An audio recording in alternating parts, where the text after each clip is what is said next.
Esta moció també va ser institucional, és a dir, que la recolzen els 5 partits que n'hi ha en la corporació municipal, i la moció diu el següent. Els pressupostos generals de l'Estat previstos per a l'any 2013 han suposat una reducció del 35,1% respecte a l'any anterior, però del 57,5% si considerem els de l'any 2011. Això, en termes absoluts, suposa únicament una inversió de 654 milions d'euros que es destinaran al nostre territori.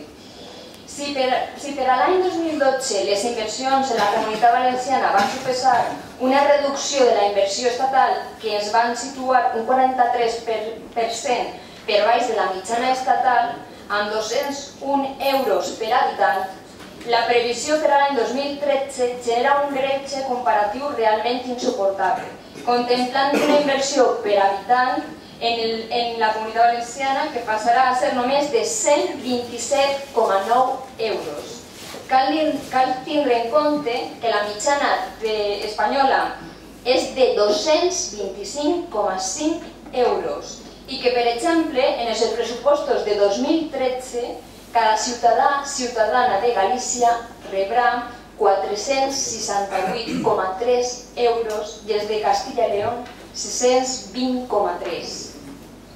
Tenint en compte que la població valenciana representa el 10,80% del total de l'Estat i que el nostre producte interior brut fou de 102.941.902 euros, el 9,60% de tot l'Estat, queda clar que el nostre territori queda clarament perjudicat en els comptes de l'Estat per al 2013, atès que de cap manera es corresponen les inversions a la nostra població ni a la nostra aportació al producte interior brut de l'Estat.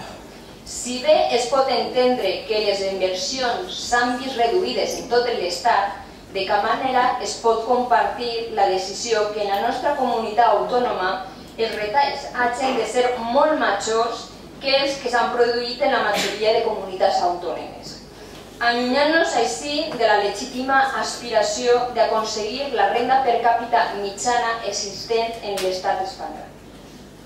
Els pressupostos generals de l'Estat, un any més, no aprofiten per corregir els desequilibris existents que patim els ciutadans i ciutadanes valencians, més encara quan el deute històric que l'Estat manté amb el govern valencià està calculat en uns 8.926 milions d'euros des de 2002. Per això proposem al ple els següents acords. Primer, el ple de l'Ajuntament d'Alboraia acorda la seva disconformitat amb els pressupostos generals de l'Estat. 2.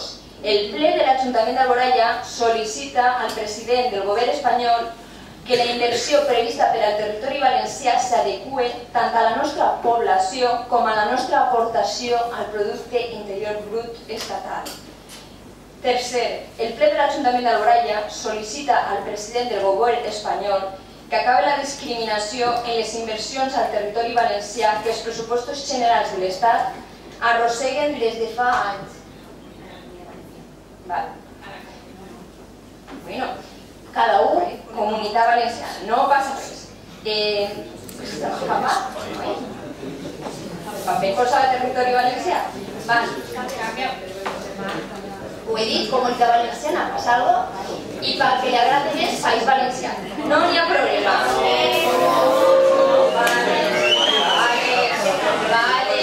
Vale. No siguem tan susceptibles. Vale. Punt 4.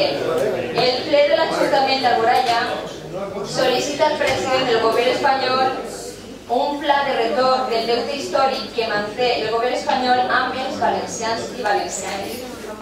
El ple de l'Ajuntament d'Alboraia trasladarà el següent acord a la presidència del govern espanyol. Moltes gràcies, senyora.